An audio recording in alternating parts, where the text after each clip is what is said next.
দোকানের মতো এরকম চিকেন রোল আপনারা যদি বাড়িতেই খুব সহজে বানিয়ে নিতে পারেন তাহলে দোকানের থেকে কিন্তু আর কিনে খেতে হবে না। বাড়িতেই আজকে তৈরি করব চিকেন রোল। প্রথমেই এখানে আমি কিছুটা চিকেন নিয়েছি, ছোট ছোট পিস করে নিয়েছি। চিকেনটা এখানে আমি হাড় ছাড়াই নিয়েছি। এরপর দিয়ে দিচ্ছি জিরে গুঁড়ো, হলুদ গুঁড়ো, ধনে গুঁড়ো, কাশ্মীরি লাল লঙ্কার গুঁড়ো। এরপর দিচ্ছি চাট মশলা, গোলমরিচের গুঁড়ো। এরপর দেব স্বাদ মতো নুন, আদা রসুন বাটা দেব, আর বেশ খানিকটা টক দই নিয়েছি।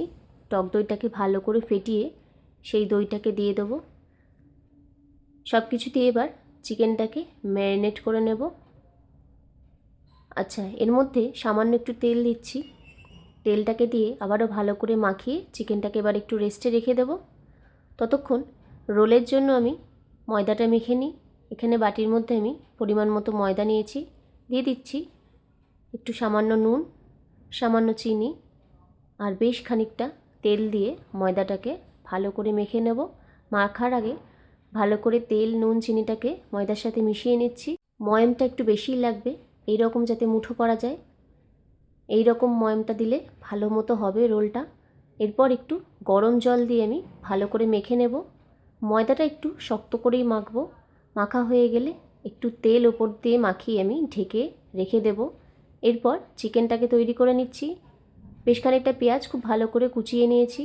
কড়াইতে তেল দিয়ে যে ম্যারিনেট করে রেখেছিলাম চিকেনটাকে দিয়ে দেব।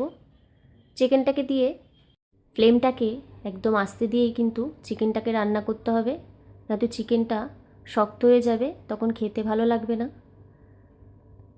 ফ্লেমটাকে আস্তে দিয়ে চিকেনটা একটু কষিয়ে নিয়েছি, তেলও ছেড়ে এসেছে চিকেনটা। এরপর আমি তুলে নেব। ভালো মতো কিন্তু সেদ্ধও হয়ে গেছে চিকেনটা, তার মানে রেডি।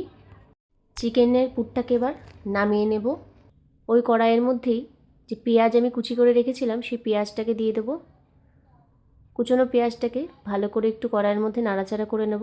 কালারটা একটু চেঞ্জ হয়ে আসলেই এর মধ্যে ধনেপাতা কুচি আর লঙ্কা কুচি দিয়ে দিচ্ছি। চাইলে আপনারা ক্যাপসিকামও কিন্তু দিতে পারেন।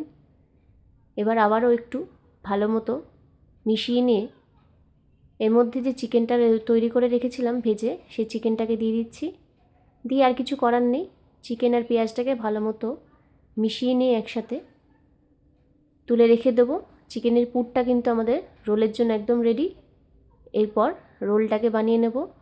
বেশ বড় বড় সাইজের আমি 3টে লেচি কেটে নিয়েছি।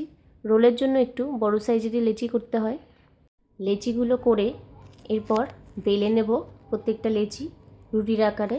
তাওয়ার মধ্যে সবকটা রুটি ভালো মতো করে আমি সেঁকে নিয়ে তেল দিয়ে একদম ভেজে রেডি করে নেব, যাতে রোলগুলো বানাতে একটার পর একটা খুব সুবিধা হয়। সবকটা রুটি আমি এরকমভাবে তেল দিয়ে দুপিঠ ভালো করে ভেজে নিচ্ছি। ভাজা হয়ে গেলে তুলে রেখে দেব। এরপর বাটির মধ্যে একটা করে ডিম নিয়ে নিচ্ছি আর সামান্য একটু নুন দিয়ে ফেটিয়ে তাওয়ার মধ্যে প্রথমে ডিম গোলাটাকে দিয়ে দেবো। ডিমটার একটা পিঠ হয়ে আসলে এরপর ওপর দিয়ে আমি রুটিটাকে দিয়ে দিচ্ছি। রুটিটাকে দিয়ে এরপর উল্টে ভালো করে একটু কড়া করে ভেজে নেব, তাহলেই কিন্তু এই যে এগ রোলগুলো রেডি। এরপর নামিয়ে নিয়ে এর মধ্যে চিকেনের পুরটা দিয়ে দিচ্ছি আর উপর থেকে একটু পেঁয়াজ দিচ্ছি যাতে খেতে বেশি ভালো লাগে। চাট মশলা দিয়ে দেবো, সামান্য একটু গোলমরিচের গুঁড়ো দেবো, আর চাইলে আপনারা বিট নুনও কিন্তু একটু অ্যাড করতে পারেন। আর বেশ খানিকটা পরিমাণে সস দিয়ে দেব। সস দিয়ে এবার এইরকমভাবে রোলটাকে মুড়ে দিতে হবে। একটা সাইডেই আমি পুরটা দিয়েছি যাতে রোল করতে এরকম সুবিধা হয়। মাঝখানে হয়ে গেলে মোড়ানোর সময় কিন্তু আবারও একটা সাইডে নিয়ে যেতে হবে, তাই জন্য আমি একটা সাইডেই পুরটা দিয়ে এরকমভাবে রোল করে মুড়ে দিয়েছি। কত সহজেই হয়ে গেল বাড়িতে একদম দোকানের মতো এগ রোল, যেটা দোকানের থেকেও খেতে আরও বেশি ভালো। অবশ্যই বাড়িতে এরকমভাবে বানিয়ে খান। ভালো লাগলে আজকের রেসিপিটি লাইক, শেয়ার এবং চ্যানেলটিকে সাবস্ক্রাইব করে যাবেন। নমস্কার।